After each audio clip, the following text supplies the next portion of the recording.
Herschel, you say you want to bring recognition to the sport. Is there a chance in your fighting career that you want to take a chance and go at the belt? Oh no, there's no way I'm going after a belt. The only belt I'm going to go at is one that I buy. And, I don't think he's ready to sell his belt to me. And so, how much would he sell his belt to me for a belt? No, you can't buy a belt. No, not right now. No, yeah, I reckon this is not boxing. You know, I'll tell you guys. No, that's a shot at boxing. I'm a boxing fan. I didn't mean that. You know, I'll tell you the story of how Herschel got to AK was we met with Herschel 2 or 3 times with Prem, who was in the back, that put this thing together between Strikeforce and Herschel, and we sat, talked for a couple hours, and he said, I got 2 guys I want to have compete in Strikeforce. He said, I have Herschel Walker, and he said I have Jose Canseco. And I said, well, I'm not sure what we can do with Herschel, but I'll tell you what, you should send take Jose Canseco to Japan, because he could fight, the fight that he took with Hungman Choi, and you guys all saw what happened. But I mean, the reason why is because I knew Herschel did martial arts, so we started talking about Herschel's martial arts background, and there was a natural progress for his journey as a martial artist to come into MMA, to train MMA, and then eventually compete in MMA, and he let me know that was his goal. And so from my point, I said, okay, that's fine, but it's a dangerous sport, Herschel, and people get hurt, and he was not afraid of anything. He wanted to do it.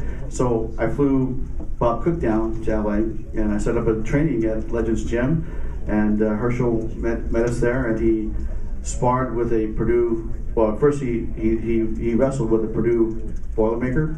It was about 220, Herschel? Oh, he was bigger than that. 250. Okay, he's 250. He was fishing, so he was 265. Okay, so he was 275. He was 270. He was 290.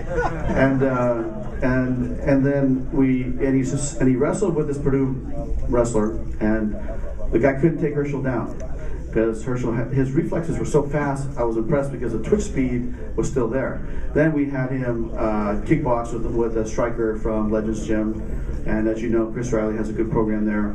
And Herschel did good. The other guy, they were fighting. It was a fight with headgear, and the last guy was a jiu-jitsu guy, and went back and forth. And so I said, Bob, what do you think? And he said, geez, here's a guy that just on meeting him could go 5-minute rounds sparring full out, with the kind of quality that he did, and when at the end of the training he wasn't even tired.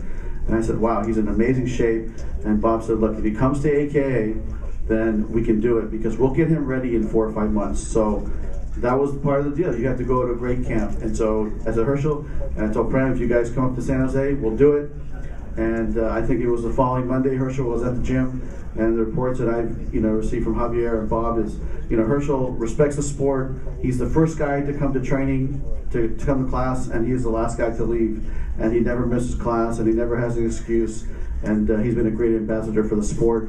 And I'm happy that we're able to do this for Herschel. And it was great for mixed martial arts. It was great for Strikeforce.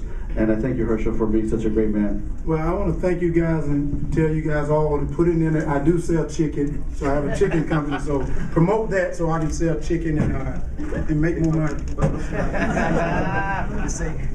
He's asking for, for you to be his sponsor, Oh, yeah, see, I will sponsor him. I sponsor you too. But I'm